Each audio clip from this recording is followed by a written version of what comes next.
my hopes are that we do go into some sort of financial crisis seriously. So the generation that is now anybody under the boomers realizes that it is your responsibility to take care of your finances and nobody else's.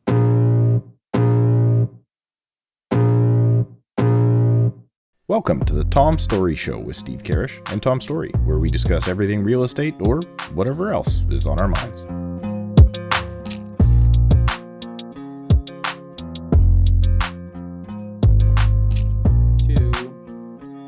Welcome back to the Tom Storey Show. We're back in our virtual studios, so I don't get to see Steve's face anymore every day, which is very nice, waking up and knowing I don't have to see him. We have a big guest this week. It's the Mortgage Maestro. It's the #1 mortgage broker in Canada on YouTube in terms of following, and our friend Nolan Matthias. What's going on? Man, glad to be here. That's a pretty lofty introduction. I appreciate the kind words there. Been enjoying YouTube a lot, so glad that it's making an impact with some people. How are you guys doing? I'm doing great. It's summer in Toronto. We're doing actually our first client appreciation party in over 2 years, obviously, because we couldn't have had them. And we've got 200 people coming tonight to a party. So I'm very excited to see faces again. And if you ever just say I'm having an open bar at a party, people are very quick at going, yes, I'll be there. Yeah. You're having a wedding without the wedding, I think is how you put it, right? Yeah, I'm having the wedding party, but there's no reception is essentially what we're doing. Yeah. Nice. Now, can we get you and your partner hooked up? Can we just get a justice of the peace out there and just we can do that all tonight or what? We arranged that on the side. He doesn't know anything about it yet. Yeah, I'm not aware of it yet, but I'm sure we'll figure that out in the future. The baby's here, focusing on the baby now. Yeah. Nice. Steve, what's going on with you? Oh, what's going on with me, man? We finally got summer out here. Weather's doing good. I'm working on a new home studio, so that's kind of fun. And trying to take it easy, man. I know everybody's going to say, oh, it's because of the market and you've got no business and you're going to go bankrupt. But I worked my ass off for 2 years, and I'm trying to take it easy and we booked a day at the water slides with my kids. And last year was my oldest's first time at the water slides. And she was in line, waiting to get in line to the water slides at 10:30 in the morning. And I'm holding her hand and she's just buzzing like this. And she just goes, my life is getting better by the minute, because she had never been to the water slides before. So we were surprising her next week with going back to the water slides again. So I'm looking forward to enjoying some family time this summer and trying to take it easy because the market is dead. The market is dead. Hey, Nolan, just before we get into a very uneventful few months in mortgages, right? Nothing's been going on. On the personal side, so we know your business side, we become friendly with you. And it's actually funny. You're another one of those people where it's we know each other now. I feel like we're friends, but I've never met you in person. And I guess that's just the reality of where we're at right now. And obviously we don't live in the same city, but on the personal side. So can you give us an idea of everyone looks at you and the first thing they think of is mortgages or education and real estate content. Do you have other hobbies too? What's Nolan outside filming videos? I think of strong beard and good hairline. That's what I think. That's what you think? Yeah. Yeah, I think I'm losing it a little bit though. I go to my barber every week and I'm like, is this going? He's like, you're fine, dude. So actually really cool thing I've got coming up this weekend. So you guys in Ontario and in BC in the past have had the Ride to Conquer Cancer. Ride to Conquer Cancer is just an Ontario thing now. The Alberta Cancer Foundation, though, is doing a parallel ride to it called the Tour of Alberta. So this weekend, we're actually riding 200 kilometers over 2 days on a road bike. So I'm not a road cyclist by any means. Don't get that. Are you cheating with an electric bike, or are you going to really be pedaling? No, but I'm taking lots of steroids. Yeah. I'm heavy on the EPO right now. They specify that you're not allowed to have electric bikes. Okay. But outside of that, man, I play a lot of golf in the summer. And you know what? Golf is something that I fell out of love with. Mm-hmm. And when the pandemic hit, fell back in love with it. And it has been amazing the last couple of years, just getting out and playing a lot again. And yeah, those are kind of the things. But other than that, man, I'm a business builder.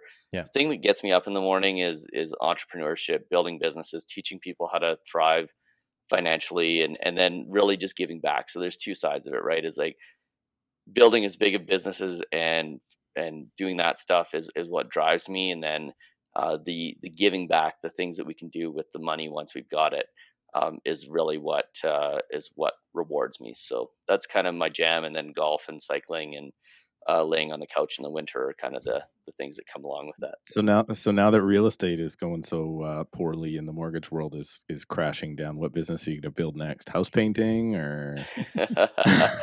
Well, I mean, the good news is in Calgary, we're still okay. The Yeah. nice thing about Calgary is it kind of runs opposing to what the rest of the Crazy, market does right? in real estate. nuts. Yeah. I mean, Canada's a big country, man. You look at Europe and the landmass in Europe and how many different countries and different economies there are there, and then you look at Canada and we treat it all as one. The reality of it is we shouldn't be. We should be looking at each of these individual markets. Like maybe you could break it out to BC, kind of the prairie provinces. I think Ontario and Quebec are completely different economies, and then I think you got totally different economies in all the eastern provinces as well. This episode of the Tom Storey Show is brought to you by the YouTube for Real Estate video course. Are you interested in creating an engaging, value-driven YouTube channel to help educate your client base on real estate in your market, as well as introduce a new revenue stream to your business? Perhaps you've already created a YouTube channel, but are struggling to gain viewership and the subscribers you are looking for. The YouTube for Real Estate course will provide you with proven tips and strategies on how to create and cultivate an engaging YouTube channel, as well as how to optimize your channel, resulting in higher viewership, subscribers, and yes, deals. But that's not it. I implemented YouTube in my business in early 2021, and it has easily been the best marketing source for meeting new clients that I have ever had in my business, period. Better than expensive geofarming, internet marketing, and open houses combined. And now it even rivals my repeat and referral business. If you would like to learn all the tips and tricks for meeting new clients using YouTube, simply go to Video Course Login or click the link in the description below and sign up for the YouTube for Real Estate course today. And learn a year's worth of my painstaking research of learning how to use YouTube for real estate in just a few hours by taking the YouTube for Real Estate course. So go to videocourselogin.com right now and use the promo code TOMSHOW at checkout. Again, that's videocourselogin.com or simply use the link below. Yeah, the one thing we can agree on is that the Leafs are Canada's team, though, right? That's pretty clear. Oh, with Johnny Gaudreau going to Columbus, yeah, the Leafs are definitely Canada's team now. And now Tkachuk is asking for a trade. It's not going good in Calgary Hockeyland, eh? Yeah, we went to the last game in the playoffs, and Tkachuk kind of did that. He wanted to be the last guy off the ice. He sent everybody else before him, and then he kind of looked up and looked around just before he went off the ice. And I'm like, I got a feeling he's going too. And sure enough, it sounds like he's going to get traded by the end of the week. So Calgary will no longer have a hockey team. I might have to move to Winnipeg. Hey, man, we haven't had a hockey team since 2011. So Steve stopped following when they lost the Stanley Cup. And honestly, about 2-3 years after they finished the last cup run that got stolen again from them, yeah, man, I'm a UFC guy now. What am I going to say? Hey, Nolan, I got a few questions that I really want you to dig into with us, because what I think you're very, very good at on your channel is explaining complicated things simply, breaking them down so people like me and Steve can understand what you're talking about, right? Sometimes I listen to economists talk. I'm like, everything they said sounded really smart, but I have no clue what they just said. Like, I'm still not sure what's going on here, right? And I don't pretend to be on that side of things. What's your general consensus right now? Because obviously no one knows exactly where things are going to go here with mortgage rates. The last rate hike was a bit of a shock, even though we knew it was coming and we thought it was going to be 75 points. Somehow 1% really shocked everybody. Me. What's your outlook? Yeah, I lost the bet to Steve. He thought it was going to be one. We bet on it. I knew it was going to be one. I knew it. You knew it. You got inside track. So what's going on here? Like, if I'm a Canadian homeowner, am I terrified? Do I look at the news headlines? What's going on? I don't know. It's a tough market to call right now, right? And 2008 doesn't help us because that creates a really recent framework for how things should play out in an economy like this, and it creates that worst case scenario that's just 14 years back. So you kind of have people that tend to go in that direction when things start to look a little bit shaky. Uh, there's clearly a supply issue in Canada, and I don't think it's necessarily a supply issue because like when the pandemic hit, a supply issue in the sense of a true supply issue, because when the pandemic hit, like everybody moved, but we didn't add any new people to the country. It just preferences changed. So I think what we have right now is we have this supply issue in the preferences for the types of properties that people want to own. And as those preferences shift, it makes other types of properties more attractive. And when other types of properties become more attractive, like let's say the downtown Toronto properties start to look more attractive because they haven't been selling as much as the suburban properties, and you start to see that shift again, well, you'll see that rebalancing of the market.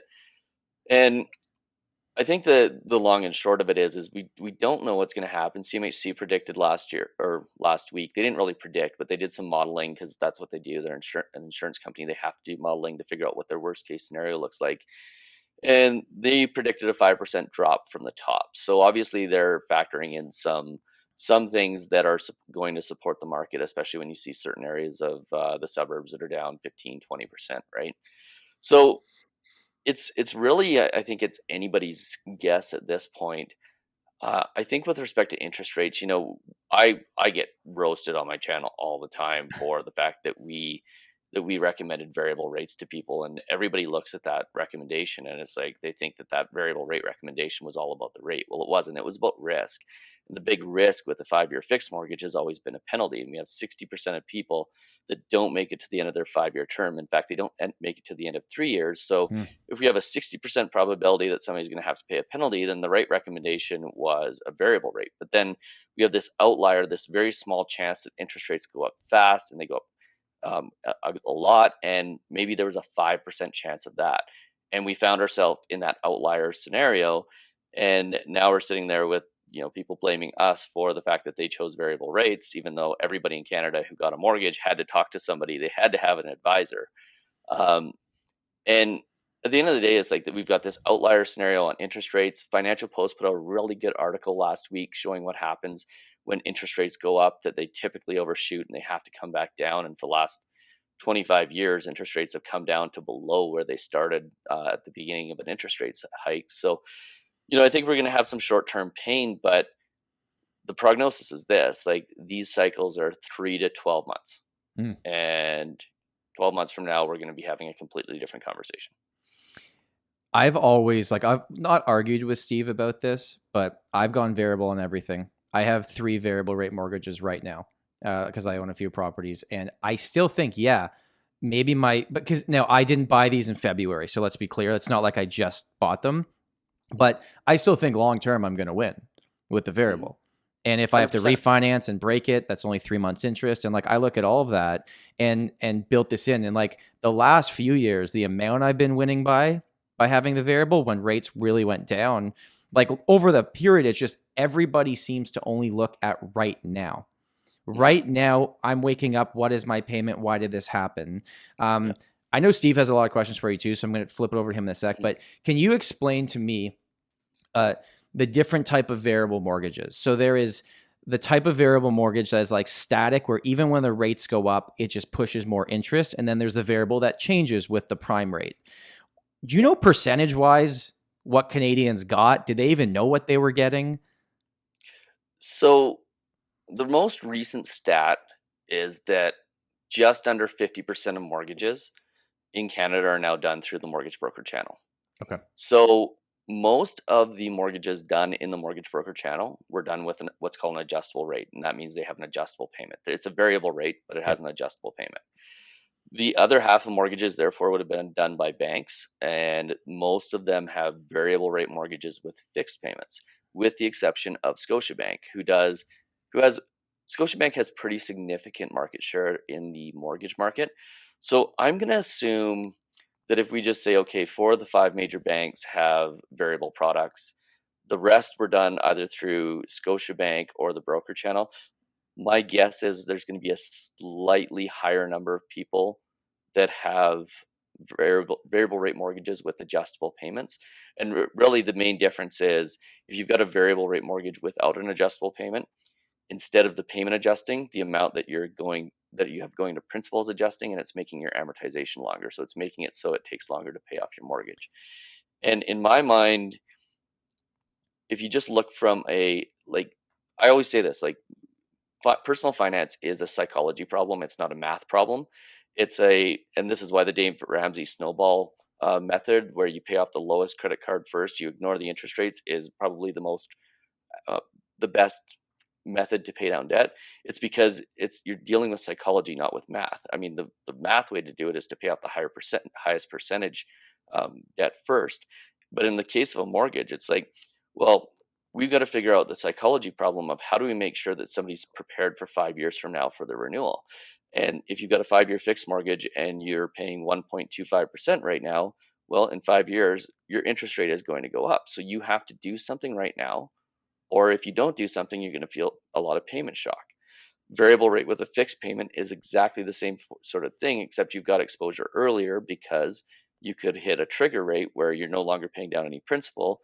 And as a result, you find yourself in the situation where you have to fix things sooner. But from a psychology standpoint, having those payments adjust automatically and feeling them gradually, at least in my mind, is maybe not the most financially beneficial model of the bunch, because if you would have known that interest rates were going to go up and you chose a fixed 5-year fixed mortgage at the beginning of 2020, you're probably going to be doing better than if you chose the variable rate.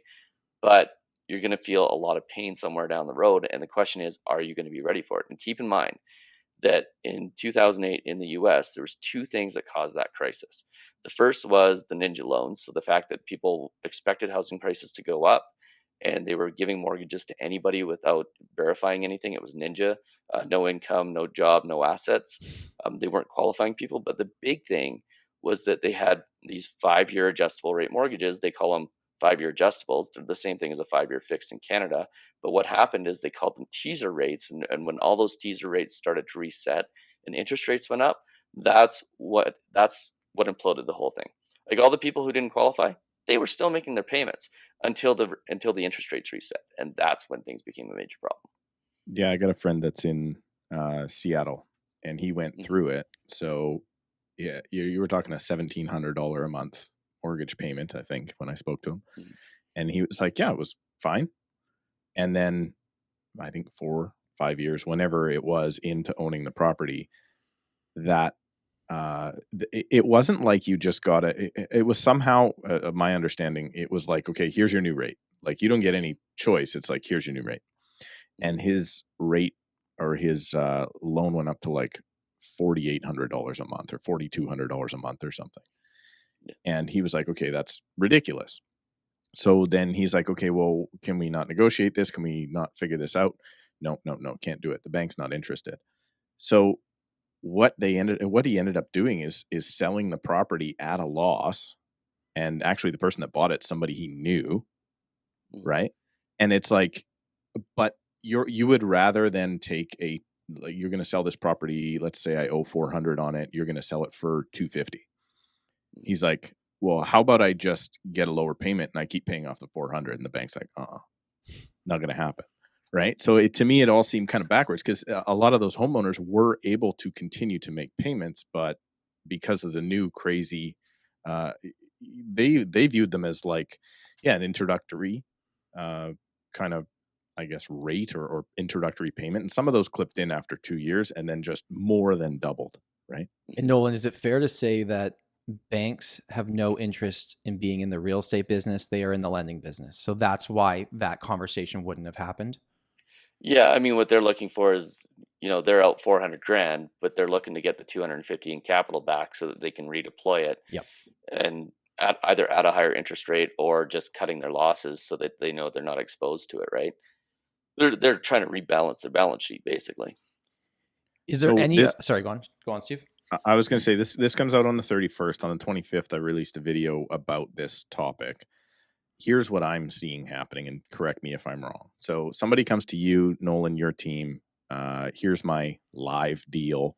hopefully not subject free in Vancouver, right? You got 3 days subject removal, whatever. You work your ass off to get the deal approved through, I know you're going to go Scotiabank or First National or somebody, right? Let's say you go to Scotiabank variable rate. I don't know what that rate is. Let's call it 3.6% or something like that. I don't know if that's last week or this week, by the way. And then, so you approve the deal. We bought the house. Cool. And then exactly what happens is everybody's like, well, did you shop around? And you're like, no, my mortgage broker did it. And they're like, well, you got to go shop around. So then they walk into their TD branch or their RBC branch or whoever, and the guy behind the counter goes, I can beat that rate. But what they do is, to beat that rate, they switch them from an adjustable rate variable mortgage to a fixed payment variable mortgage. And it now puts them in the spot that before they even move in, their amortization is like an extra 5 years out. Right. And that's where, so everyone always focuses on rate, and you're one of the few people out there yelling from the rooftops, like, guys, there are features that you're paying for with a higher rate. Yep. We always say product, penalty, price in that order, and the price is the rate. You have to look at what the product, the features are, everything else. You have to look at what the penalty is, which on a variable, it's a 3-month interest penalty most of the time.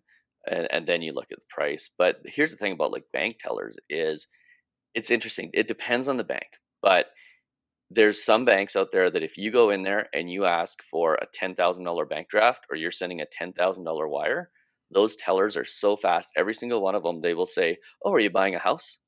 Because they know that big exchange of money is usually a house. And then they're like, okay, you need to talk to a mortgage specialist. And even if you don't want to talk to a mortgage specialist, they are right there. And then you're having that conversation. It's around that, well, we'll give you a variable rate. You already have a variable rate. We'll give you better pricing, but there's nobody comparing the features, right? And I think because at that point they're just trying to steal the business, right? They're just trying to get the business, and they're like, okay, you've already got that with somebody else, so I know you've been approved, right?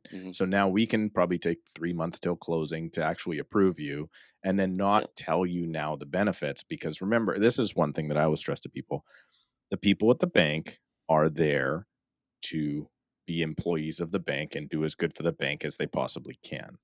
An independent mortgage broker is there to broker the deal and get the client the best deal possible.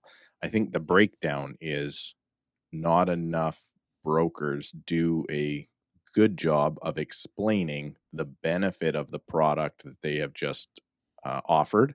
And then everyone can, again, it's like our industry, right? Like, what's your fees? Oh, if that's your question, wrong guy, right? How are you going to sell my house for more? Better question, right? So I don't know. I don't know how that gets fixed. I'm not sure. Like, your industry is more cutthroat than ours. You guys, there's a whole lot of, maybe not from your point of view. I saw the face you just gave me. Maybe not from your point of view as a broker, but the amount of business that gets stolen away after you've done the work is greater in your business. Yeah, and I mean we've found a few ways to combat that, right? Like, we start right out of the gate by asking for a commitment to complete with us. We say, bring us, like, somebody offers you something, bring it to us. But my fiduciary duty is to you, not to the shareholder. So if RBC offers you 20 basis points lower, bring it to me, and then we'll go through the differences. And I'm here to help you. And if it's really a better deal, I'll be the first guy to tell you, take it. But rarely is it actually a better deal. And what's interesting is what we found the last few years is, if we're competing against a bank, the tendency of a mortgage broker is to go, okay, I'll match the bank's rate. And then as soon as mortgage brokers do that, they commoditize the mortgage, because if it's priced exactly the same, in the client's mind, whether they're thinking it or not, that mortgage is now identical. Doesn't matter if it's a variable with a fixed or a variable with an adjustable. If it's 3.6% on both, it's the same. And then you have to start trying to figure out how to determine which one to go with. And if you're looking at a big bank logo and you're saying, well, the only thing I can differentiate between the two is that company is bigger and I have brand recognition with them, then you choose them. So what we started doing is we started making sure that we didn't commoditize the rate. And then, it's 5-10 basis points higher. Well, what's the difference between 5 or 10 basis points? Depending on the size of the mortgage, it's either a Tim Hortons or a Starbucks. Maybe if it's a really big mortgage, it's a Tim Hortons or a Starbucks each per week if it's a couple. And we go, okay, so now that's the difference in the price. But why is one priced higher than the other? And it's because the one that we're selling you is a better product.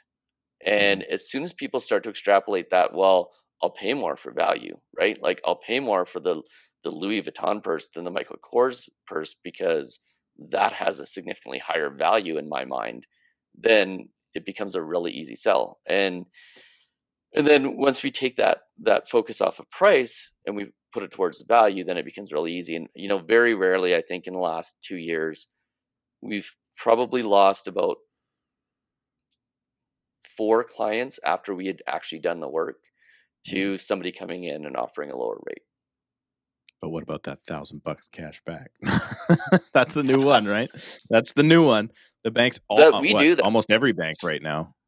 Yeah. So we do that for like, if somebody takes one of my courses, I'll give them $1,000. If somebody's a past client, they automatically get $1,000 on their next mortgage. They can use it for legal fees or buying down the rate or whatever.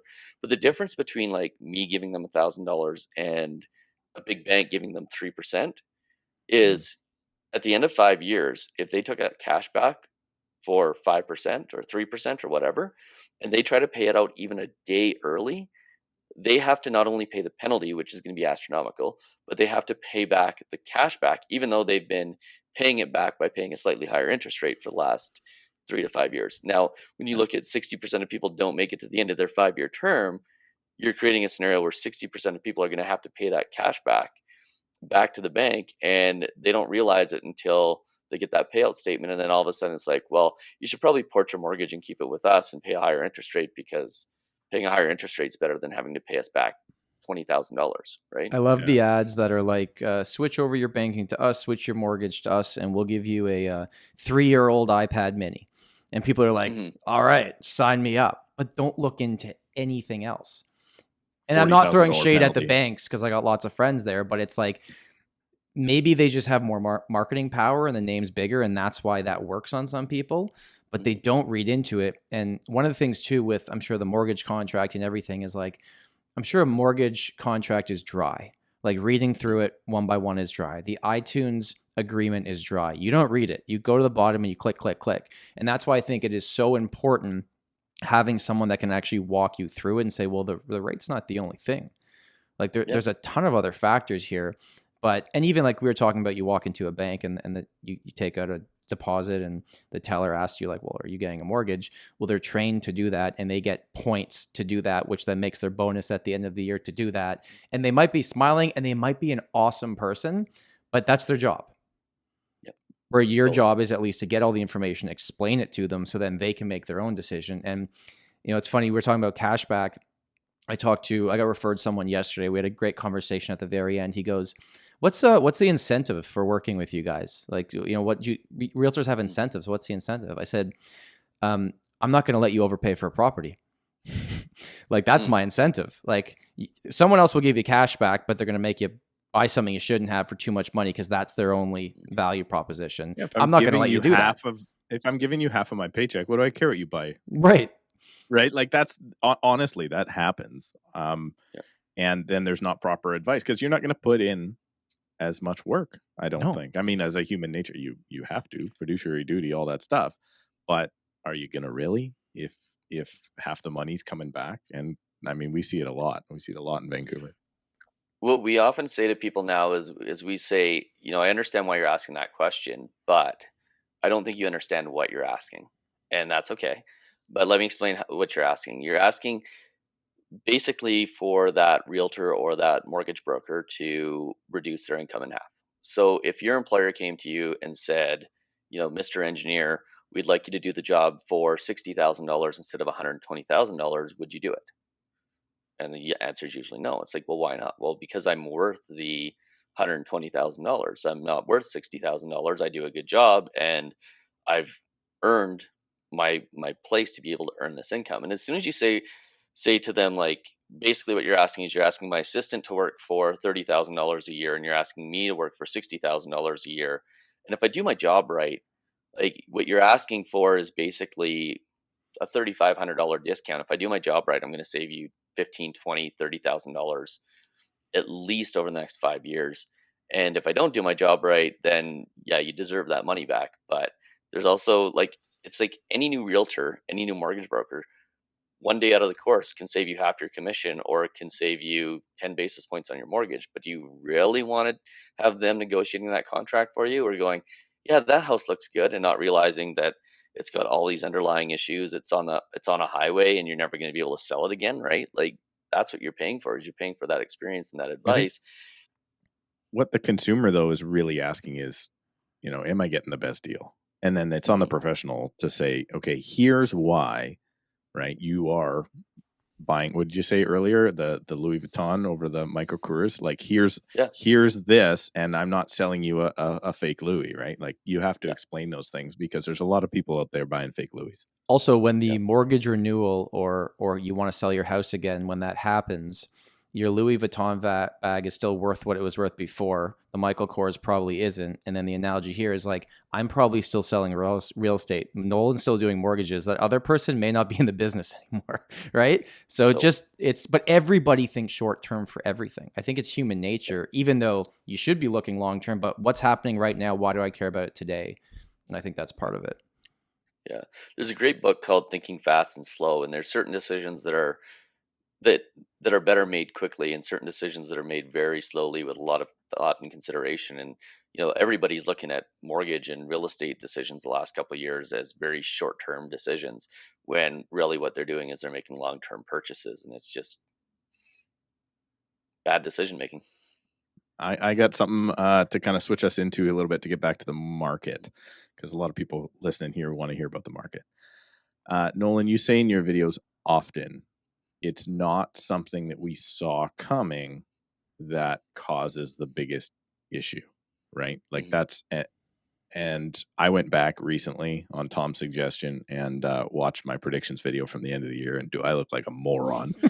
Hey, me too, by the way. Yeah, more so than usual. But we are now at that point. We are now at the point, like nobody in any of their December and January prediction videos for this year, except for maybe one Scotiabank economist, nobody was saying inflation's going to be almost 10%, right? Unless you're on a conspiracy theory Facebook page, maybe. But inflation's going to be 10%, and the supply chain issues are going to continue. And not only are they going to continue, they're going to get worse coming out of China. And we're going to have a war that impacts our food and our oil, right? Nobody saw that coming. So does this firmly put us in a position where this is the thing we didn't see coming, or should we have seen this coming? Well, I mean, okay, so the Economist every year puts out the world ahead. And every January they put it out and they make predictions for the year to come, and very rarely do they get it right. And if you look at like January 2020, they were sitting there and the pandemic was started. There was a respiratory disease in China that happened in the fall of 2019. It was on the radar. There was Economist articles about it, and in their World Ahead 2020, they did not make a mention of it. Worldwide pandemic wasn't even on the radar, and it was like literally it was 30 days out.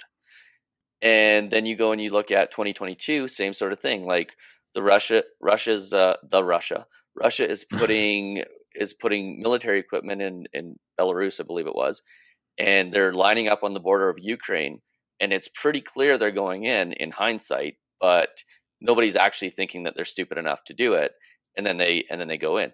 The Economist doesn't make a mention of it. So the reality of it is they've got the best resources of any organization to make economic predictions. Don't even get close to getting it right. And on my channel, people there's one guy who every single video right now he's like, stop making predictions. It's like, dude, I'm not making predictions. I'm reading other people's predictions in a lot of cases, and I might say, I don't necessarily agree with where they're going on that, but for any of us to try to predict the economy, I mean, this is why economics is such a great field, because it's like being the weatherman. You can basically look back at history, write a paper on that, and get everything right. But going forward, like the chances of anybody getting it right are or slim to none. And when Derek Holt, the Scotiabank economist, was saying, oh, interest rates are going to go up, everyone else was saying absolutely not. He's the one guy who got it right. And he's probably said 1,000 other things in the last 24 months that he didn't even get close to right, because that's the job. But here's the best part. He didn't even get it right. No. He's like, 8 interest rate hikes. And everybody's like, this is crazy. This is crazy. We're going to blow past that. We're going to blow past eight quarter point hikes. So even the Canada people that and get Federal it right. Reserve, Yeah. Bank of Canada and Federal Reserve said interest rates will remain low well into 2023. Mm-hmm. And I don't think they were making it up. I think they were trying to give certainty towards borrowers that they could borrow money and not have to worry about interest rates going up. But I genuinely believe that they didn't think that they were going to have to go up. And then here you are, you get a ship that blocks the Suez Canal, and you get China's zero COVID policy, which means that manufacturing is going to be impacted long term. And you get Russia and Ukraine, and it's like, okay, so now all bets are off because nobody predicted those three things.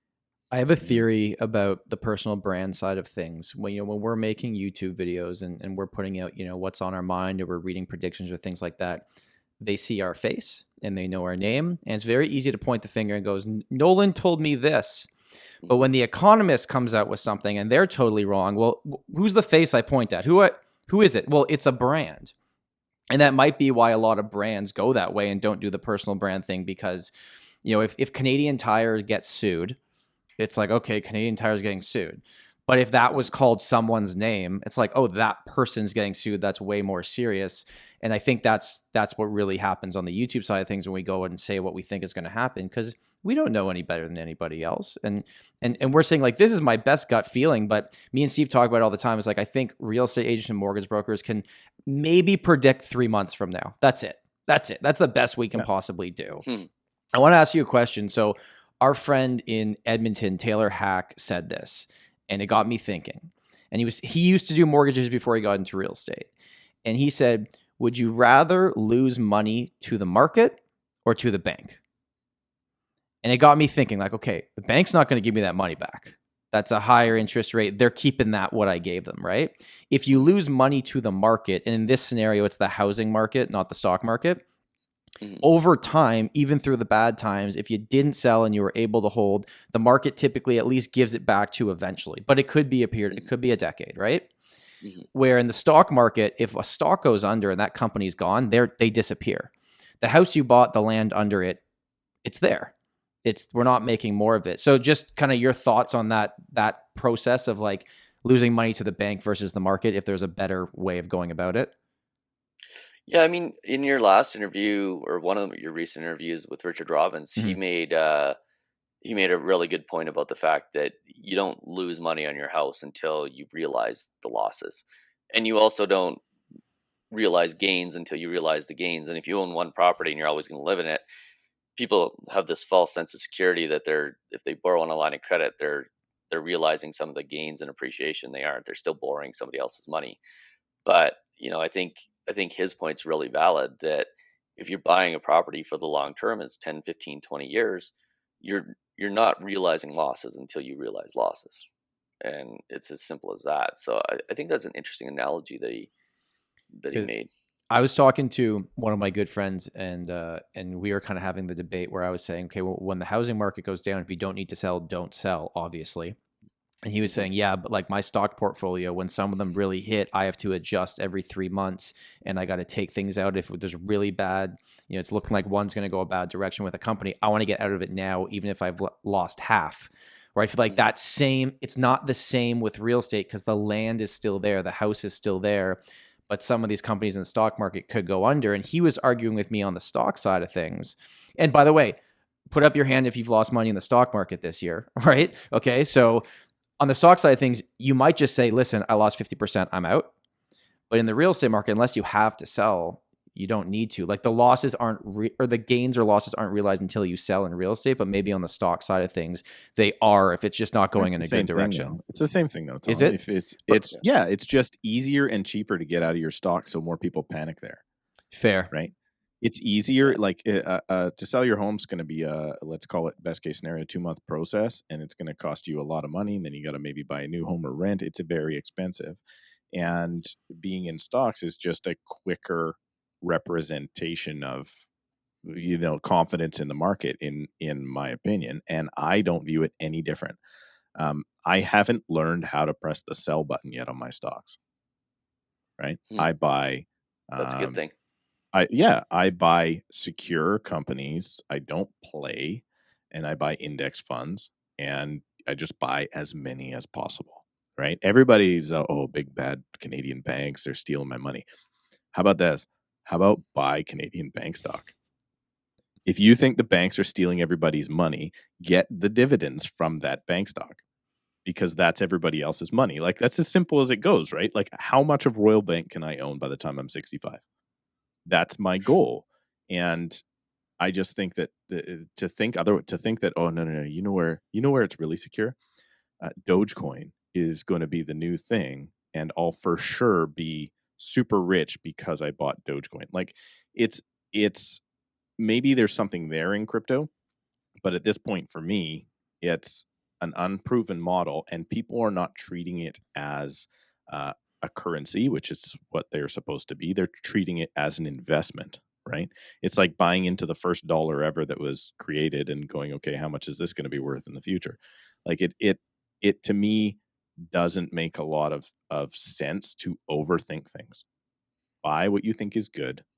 And at this point, I don't even know if something like Tesla is good. You know what is good? Costco, BMO, right? Index funds, S&P 500. Like, if you're going to invest in Facebook, my thought, and this is not financial advice, by the way, if you're going to invest in Facebook, you're way better off to do it in the S&P than you are in actual Facebook stock itself, right? It's a lot easier, but this is also from a no risk type of person, right? I'm going to buy it, I'm going to hold it forever, and that's what I think your real estate should be as well. A few of my banker friends, they would always ask me when we go out for beers, they're like, "What's something you use in your business right now you would pay double for?" And I was like, "Oh, DocuSign. It's the best thing ever." Or Authentisign, or one of those electronic signatures. So one of my guys put a bunch of money in that stock, and he's like, "You made me a lot of money by telling me something that you would have paid double for that you currently use." So again, not financial advice, but interesting perspective on, where things could potentially go. Totally. Tom, was your question, was it essentially, would you rather invest in stocks or housing? It was no. The question was really just like, if it's going badly, if you just hold, are you going to be okay long term? Yeah. I mean, that's the reality of real estate and stocks, right? Like if you look at personal finance, the reality is if you just watch net worth, and that's the only metric you pay attention to, you ignore your debt, you ignore your assets, but you just make your net worth climb every single day, every single month, you're probably going to be okay. But part of increasing your net worth is accumulating assets. And if you can, when markets go down, so we did the opposite. In 2014, when the Calgary real estate market went down because of oil prices, we started buying condos, and then the Calgary condo market got its butt kicked, and we just kept buying more because they were cheap, right? So, I think Steve's comment about, I don't even know how to hit the sell button, is if you can go ahead and buy as many assets and just like have your goal be to accumulate assets with as little debt as possible over a long-term period, whether that's housing, stocks, whatever, I think for the most part, you'll probably end up being really, really, really well off, as long as you can avoid the catastrophic event where you lose everything. And what I mean by losing everything is, I don't mean that the value of those assets went down by half. I mean, they got taken away from you for some reason. Yeah. And usually that's to do with debt. If you can just hold on to them, you're usually good. And if you can accumulate more, you're even better. There's a really good chance we are in the moment where the rich are about to get richer. Oh, right. Absolutely. Like, I think that's where, so I put some, on your YouTube channel, you can put out like polls and questions. Surprisingly, how many people actually answer them. I put just a couple days ago, how do you feel about the market? Now, here are your 3 picks. Terrified, ! Just to make it more crazy. Number 2 is meh, who cares? I'm not moving. And number 3 was excited for buying opportunities. So this is almost split in, let's call it 20% increments.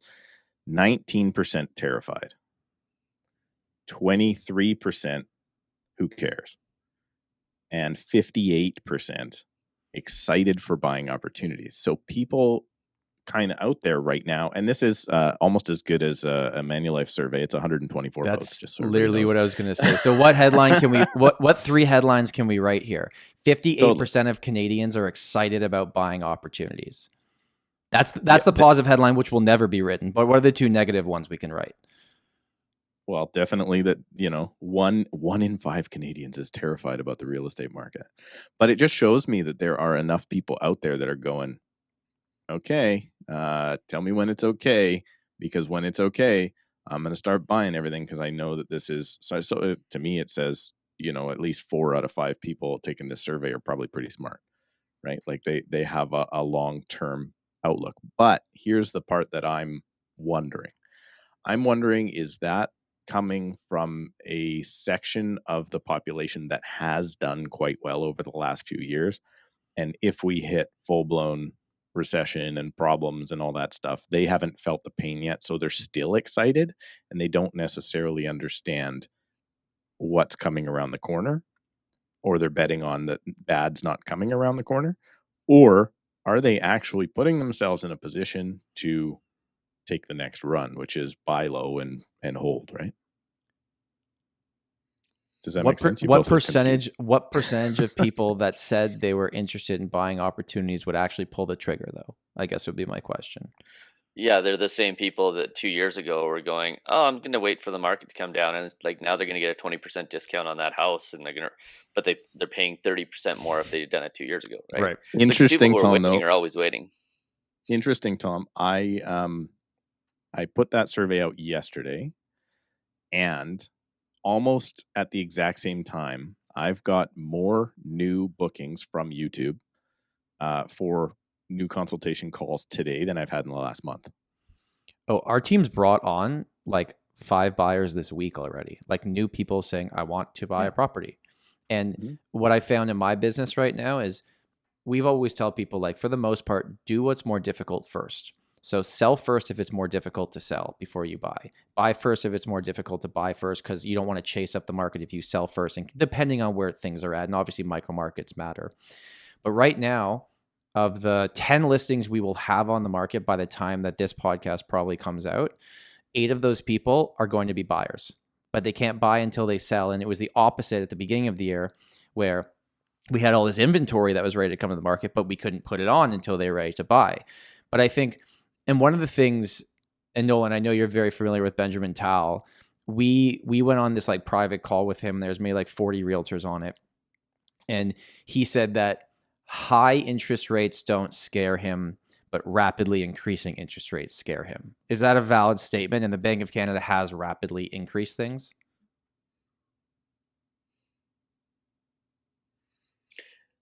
Yeah, I don't know.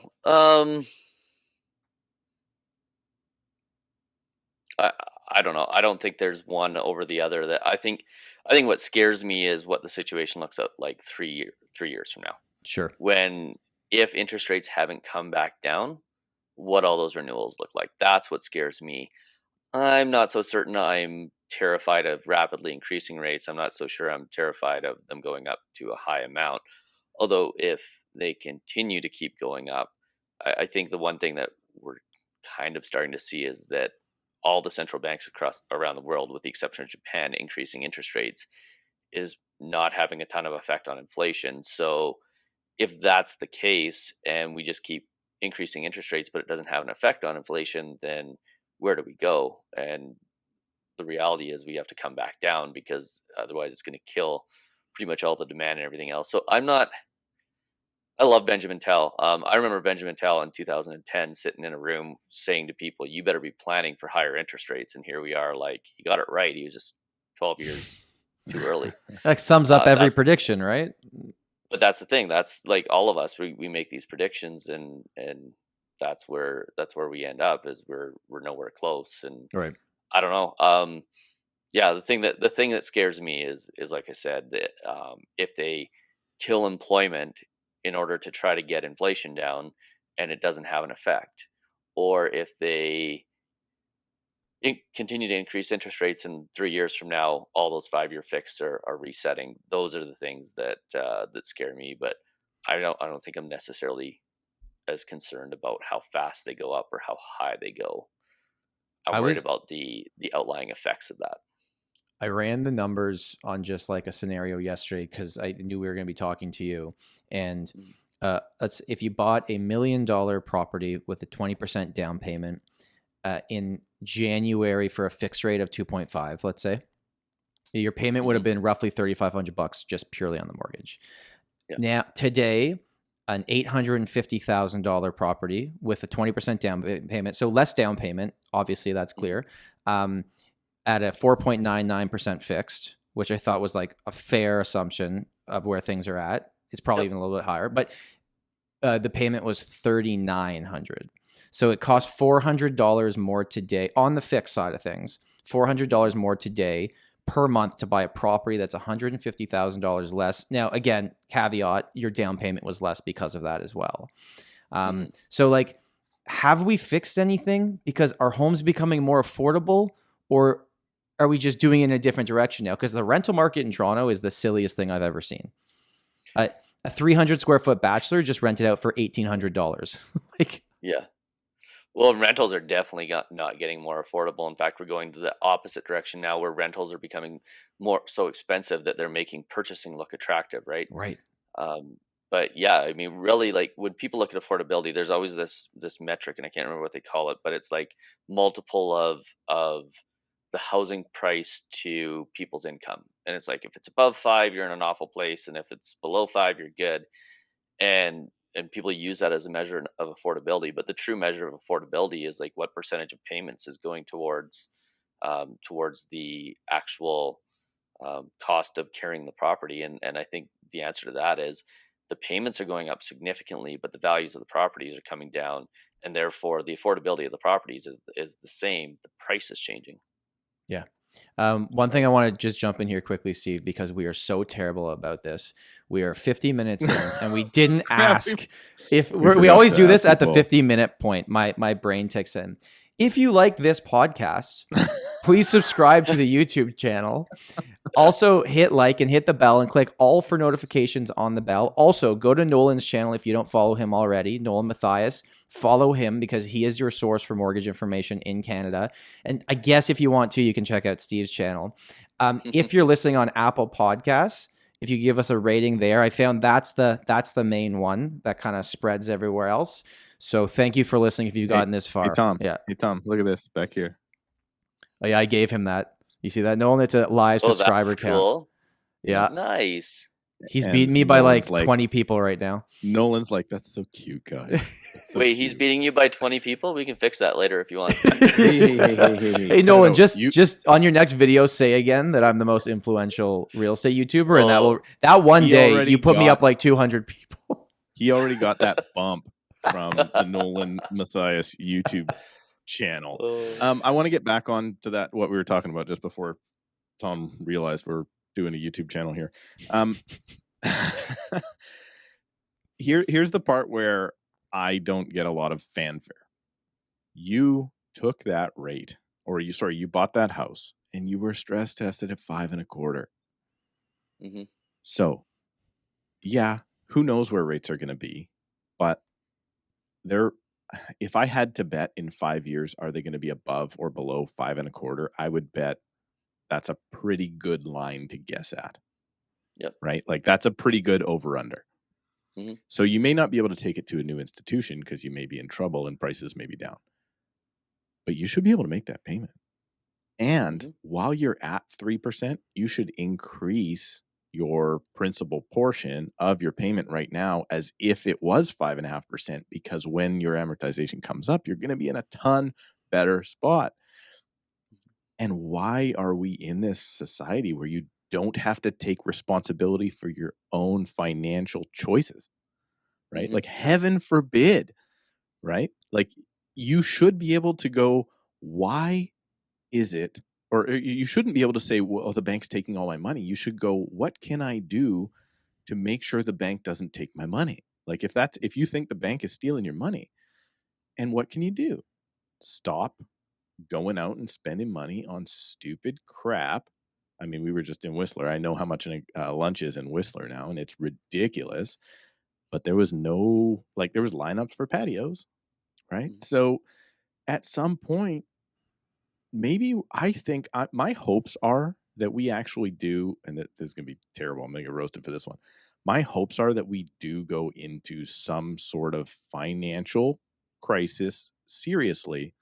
So the generation that is now anybody under the boomers realizes that it is your responsibility to take care of your finances and nobody else's. Is that too harsh? Editor, let's clip that, please. And I mean, Steve's the I editor. prefer that I don't get affected by other people's bad decisions, but I think that some lessons for a lot of people would probably be a good idea. Right, this is the one thing that comes up on my channel all the time is like guys will go, you were recommending variable and now I'm screwed. And it's like, I don't remember seeing an application come with your name on it. And if I would have talked to you and you said, I'm going to lose sleep at night because I'm going to be in a 5-year variable mortgage and it's really going to bother me, you probably wouldn't have been in that mortgage. Right. Yep. So it's like, I mean, people are so good at not taking responsibility for their own financial decisions. And that's the thing. Like Tony Robbins wrote a book a few years ago, Money Master the Game. And like the whole premise of it was like this thick.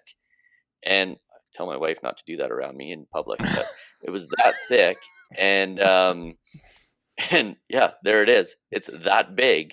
And like the whole premise of that book is your money's your responsibility, nobody else's. Like you could write down the entire premise of that book in one page. Yeah, 100%. Yeah. And I don't know why we've got to this spot where it's like, okay to blame everybody else for your problems. Because you Right. got a participation ribbon when you came 14th in your track meet in grade 9, Steve. Hey, man, that's your generation. My generation. Do you know how many? So, a sports day in my day growing up in elementary school, which was probably before you were born, Tom. I remember sports day. I hated it. I hated sports day because I was a little bit chubby. Well, I'm still chubby. But they lined up 6 kids for every single event, and they had first, second, third place ribbons. And Steve went home almost every single time without a ribbon. I might have got a cupcake at the table and on my way back in from the gym or whatever, right? Like that is, I don't know, maybe that's why I'm at where I'm at now, because I mean I wasn't winning physically at that time, and I never had anybody telling me at that time that I was doing a fantastic job, and I deserve first place, even though I came in 6th in every single what do they call that, 3-legged race or whatever else we're doing. Right?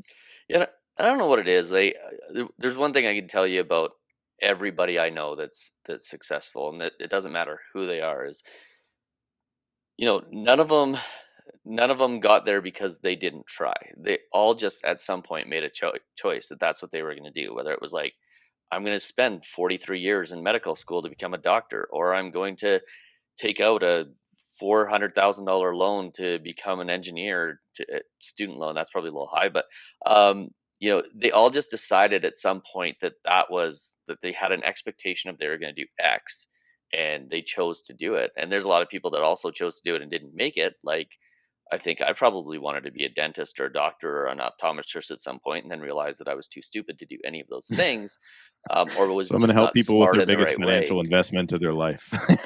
Yeah, well, it turns out I'm really good at math, not so good at Okay. at remembering like chromosome name stuff and biochemistry shit. And sorry, can I swear on this podcast? Yeah, totally. Yep. We're allowed 2 swear words per episode. We haven't so been we're on that. monetized yet, so we're good.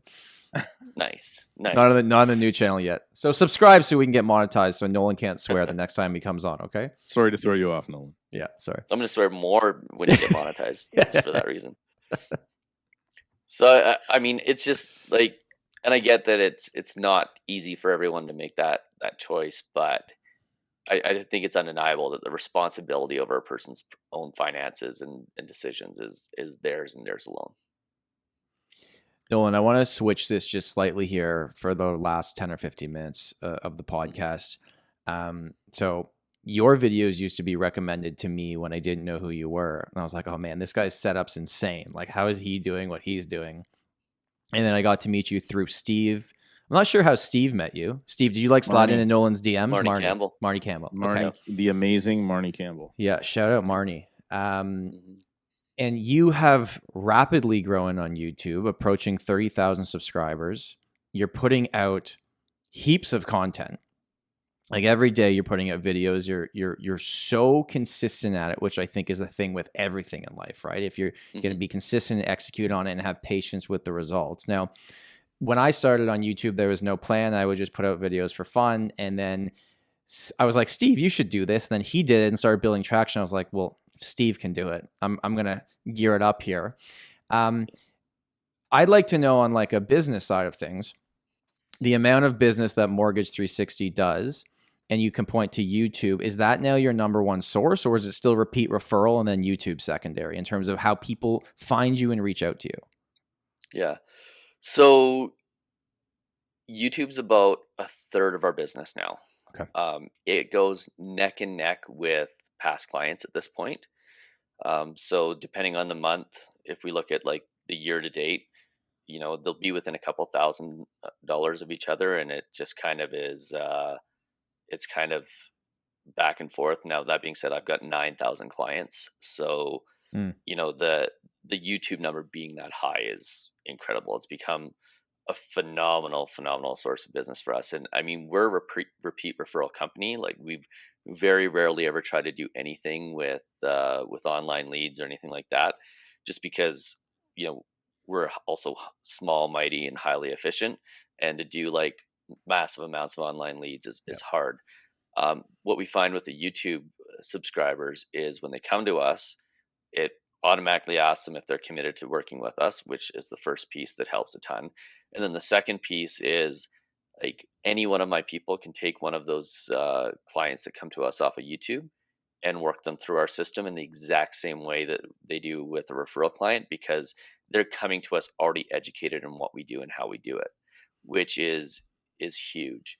So, and then, sorry, and when I say repeat, about a third of our business is repeat.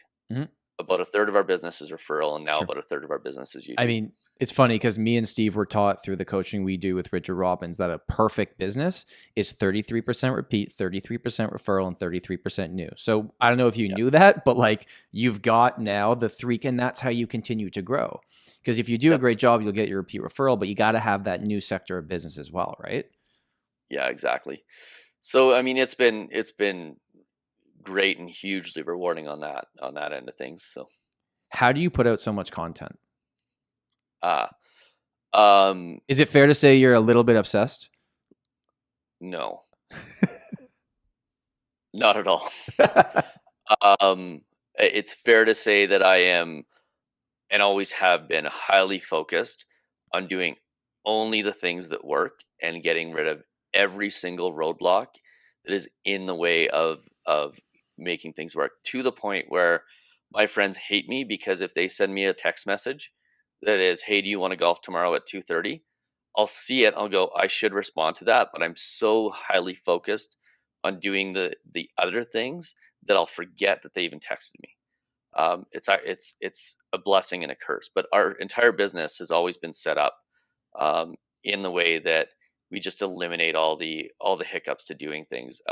When my wife met me, I was the youngest lead planner ever to be invited to be a lead planner or partner at Mortgage Architects, and that was back when you had to do $25 million in business, so $250,000 in income, and I was like 25 years old when I got invited. And I met my wife that day. She was working for another lead planner, so she was an associate, and we started doing work together. She was hanging out, and I'd do $25 million in the same amount of time that took her to do 10. And she'd go, I don't get it. And it was all because I just like eliminated the moving parts that didn't matter. It was like focusing on not just the 20% of things that do, but the 5% of things that do. So with respect to my YouTube setup and how I do it, really simple, like super fast hard drives. So these like Samsung, Yep. I can't even get it in the center here, but anyways, the difference between this hard drive and the hard drive on the computer when editing is like 4 or 5 minutes in the amount Rendering of time it takes time? for the Yeah. video to render, right? All my editing's done via hardware, so we've got these switcher things that it's like a professional recording or TV studio, and all the editing on my videos, when you see like a news article come up, that's actually live on my screen, as opposed to putting it in after, which takes, like, if you're putting in 10 different screens, would add an extra 20 minutes to a half an hour to the editing process.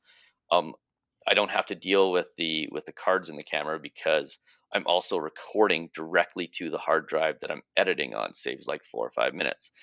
Having the mic set up so literally you flip a switch, the mic, the lights, everything comes on. Like, it's eliminating everything that's like 4 or 5 minutes. And when you look at that cumulatively, I can put out a video in 45 minutes that when I started took me 4 hours to do. I think the best analogy for it is, Lance Armstrong, love him or hate him, when he was winning the Tour de France, he was making sure that everything was just 1 second better. It was like, if we could change the thumb position by this much, and it saved us a quarter of a second, and we did that over 1,000 things, all of that combined, including using EPO and taking steroids and putting your own blood back into your system. All of those things made the difference between winning the Tour de France and not. And that's really it. Well, everything I do, it's all about efficiency. So, like, I can sit down, record a video in 10 minutes, and then 30 minutes later have it up on the internet. And it's just about doing it fast and efficiently. And I hate that too. At some, what's that? Are you doing that on a schedule, or are you just doing it whenever you feel like you got something to say? The goal is to do it every single day. There's days where I wake up and I'm like, not today. Like, today's a not today day. Just because I have too much on my schedule today. But yeah, it's the goal is to do it 5 times a week, and sometimes you just don't have anything to say, and you don't. And then as far as the YouTube growth goes, why the channel's grown so fast, that's really simple. Really scary headlines, and then you debunk the headline. Yep. And Yep. you can tell the guys in the comments that have watched the video and who hasn't, because the guys in the comments who haven't watched the videos are like, "You're a liar. It's not going down just 5%." It's like, well, I just had one today. It's my video's called "The Rapidly Declining Surrey and Fraser Valley Real Estate Market," and somebody's like, one of the bubble bursters, "Told you so." I'm like, "Did you watch the video?" "Don't need to." "Oh, okay." I was like, that's perfect. I only read headlines too. Yeah. There's a lot of those guys around. Yeah, that's the one downside. And as you guys grow your channels, I'd probably point this out, and so you guys are watching it. What I found now is that my channel the viewership is starting to turn towards like a very pessimistic audience. Yeah. And I'm actually struggling right now with how we go about turning that and making it into a more positive audience. Like, there may be at some point a point where I say, okay, it's not worth the views anymore, and we're just going to do uplifting and inspiring content, and maybe we move away from the news headlines. Two things there. And the fact that sorry, 2 things there. One, I want to find out. I want to talk about those people that are in that negative spot. But also then I want to talk about the success of videos, viewers versus actually getting business, which is why I do my videos, right? So first of all, what do you think drives that person that wants to see the market and everything go to crap? What do you like? Because there is no benefit. Like, I know why they say I do what I do. It's because you're filling your pockets and you're a greedy guy. And it's like, okay, sure, fine, whatever. But what is it? What is the reward for the bubble burster? I mean, it's regret over past decisions, right? Because they didn't get in 15 years ago, so then they're just resenting it. Is that what it is? Yeah, that's it. It's like hating your ex-wife. Yeah, I missed it. I should have bought it back then. Do you think there's also something to say with, like, I've heard this before, where like if you had a bad experience at a restaurant, you're 8 times more likely to leave a negative review than if you have a great experience. You're probably not going to leave a review because it was a good experience. It was what it was. So the people that have something to say negative are more likely to tell you versus the people that are consuming your videos that never say like, hey, Nolan, thank you so much. And I'm sure you get lots of that as well, but they're just not as active and vocal about like, hey, this, I really appreciate this, because they're just consuming it without interacting. Yeah, totally. There's definitely a lot of that. And there's ways to elicit that, right? You can ask for what people think about stuff, put your comments in.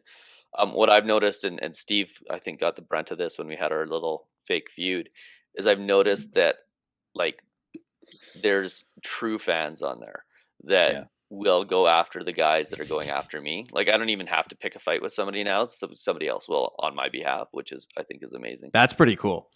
And what Tom points out is the fact that most people that actually value the information you're putting out don't comment, Yeah. right? It is just those guys that are, think that they're going to solve the world's problems by telling Nolan that you gave me bad advice a year ago and I didn't even use your real advice. Like those are the people that are gonna make comments.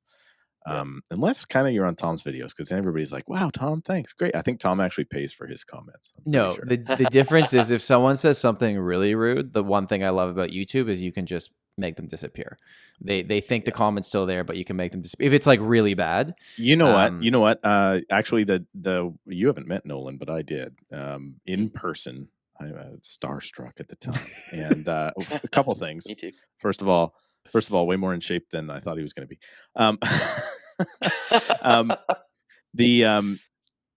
What he said to me, and I've taken this step now, which is, I said, well, it's a public forum, and yada yada, and you said to me, hey man, my front doorstep is accessible to everybody.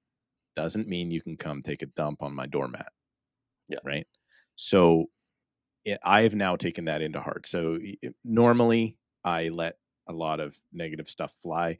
As soon as the person either becomes extremely either abusive to me or other people, or they just are just spam. Like I'll have some guys write like 6 comments on one of my videos and it's all just verbal diarrhea, right? A lot of it It's too, like, Steve, okay. is they take the same comment and go to every single person's Yeah, video every on single that one. topic and just put the same comment in every video. Yeah. Does anybody remember what my other point? Oh yeah. The other point was views over business.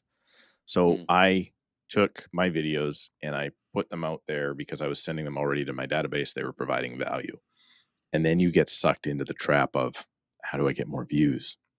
And what Tom and I have realized is the video that gets 400 views that talks about the benefits of buying in an area or doing whatever, maybe even how the contract works, that will get you the business. And then the doom and gloom one will get you the eyeballs. I think you have to do both. Yep. And Nolan, you're getting to such a level where I don't think you can just 100% pivot, but I don't think, like, I know I will watch your videos about, if you put something out there about a mindset thing or a business development thing or finances, I'm going to watch it.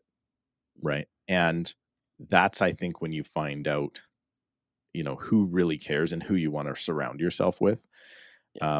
Because I have to constantly go, I know how to get views. I literally had a thumbnail come to me in a dream and I was like, this is going to get views. And I did it. And it's like currently sitting at like number 2 or 3 on my channel. Right. Nice. And I was like, this is going to work. And that's the same way that Paul McCartney wrote Hey Jude. It came to him in a dream. So my thumbnail is equivalent as the artistic ability of the Beatles. You got good thumbnails, man. Sorry, go ahead.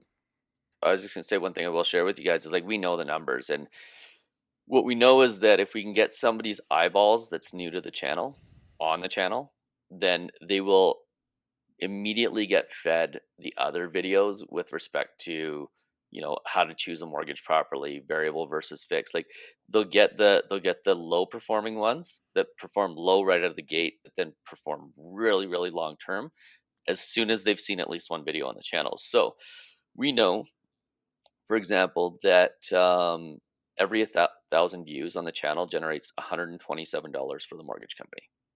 So then it becomes a game of making sure that one, you've got that your content on what you're selling, so the mortgage piece specifically, is ranked at the top of whatever category it's targeted towards. And then the game becomes, now I just need to turn up the volume on the views. And it's really cool because now what we can do is I can say, okay, like in June, we saw our numbers starting to go down because rates were starting to come down or starting to go up. So I don't know if you guys noticed in June, it was like every single day. I think I might have missed one upload. We were putting out videos, and I was able to literally turn the taps on the mortgage company on and control the amount of volume based on the amount of views the videos were getting.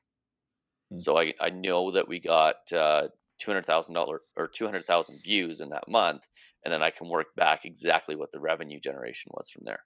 My favorite saying has always been that visibility beats ability. So the ability matters greatly, but it doesn't matter if you don't get them there, right? Same thing with our business, why we market ourselves, why we put ourselves out there, because I want a homeowner to know who the heck I am. And then I can get the chance to show them I know what I'm talking about. But I mean, I guess in this scenario, the thumbnail, the title is the visibility, unless they're a returning viewer.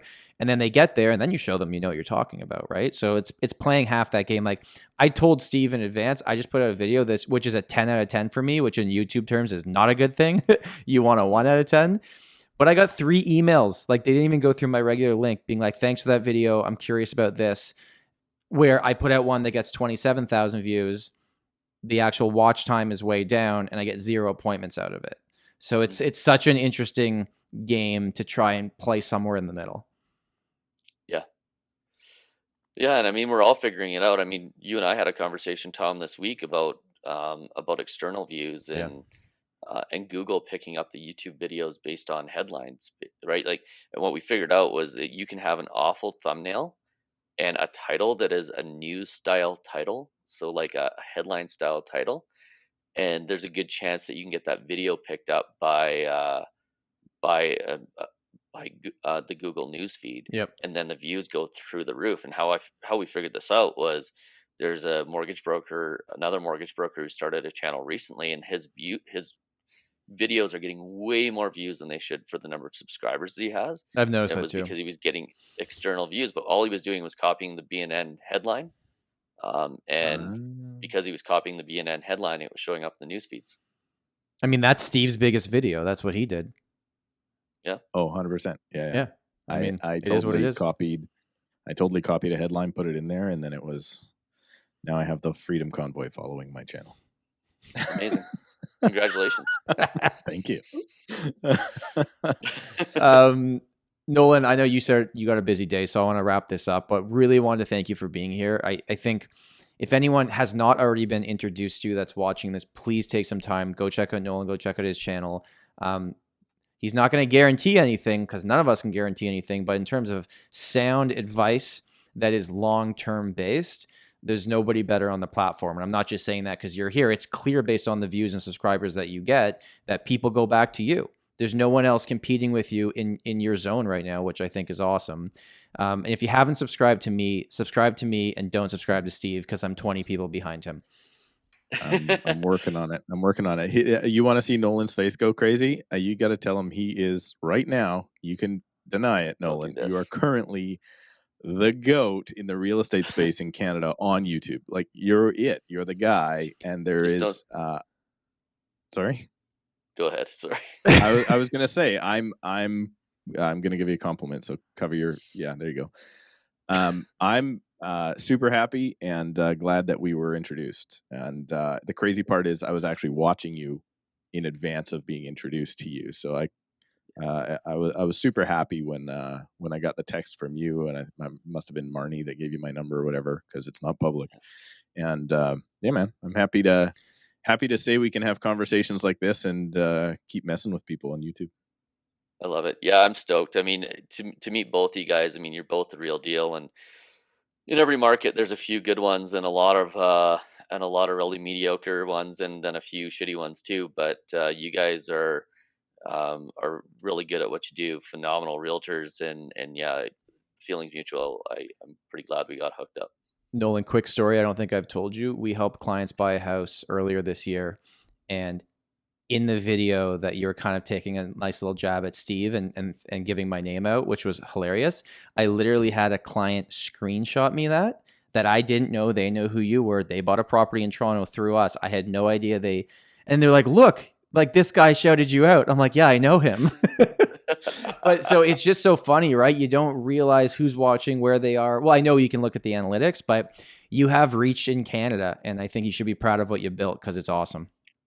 Thank you. And likewise, you guys as well. I mean, it's just gonna grow from here, right? Yeah. All right. We will. I'm gonna take a little bit of credit here first. I want to tell, since we're sharing success stories, I actually had somebody on my channel say, I want to thank you for introducing me to Nolan and Tom, because he was watching my videos from Toronto. He's apparently, obviously not going to disclose names, but he apparently is involved with both of your teams currently. So I'll take my referral fees and put up the referral address in the comments. I'll send you some sour beers in the mail. Oh, and Nolan, what's your drink of choice? Scotch. Oh, we got 2 scotches here. Okay. Actually, I'm a bourbon guy, to be honest. I'm a whiskey guy, but I'm a bourbon guy. Yeah, he's from the prairies. You got to be bourbon, right? Yeah. That's awesome. All right, we will wrap this up. Thank you, everybody, for listening. I always ask when we end episodes if Steve has any words of wisdom, but I'm just going to skip him and go straight to Nolan. So, Nolan, any final thoughts, words of wisdom to anybody listening? Product, penalty, price. Stop focusing on interest rates. Stop focusing on the commission. Start focusing on the things that matter. Love it. Thank you so much for watching or listening to this episode. Bye. Bye. Yeah. Thanks, Nolan.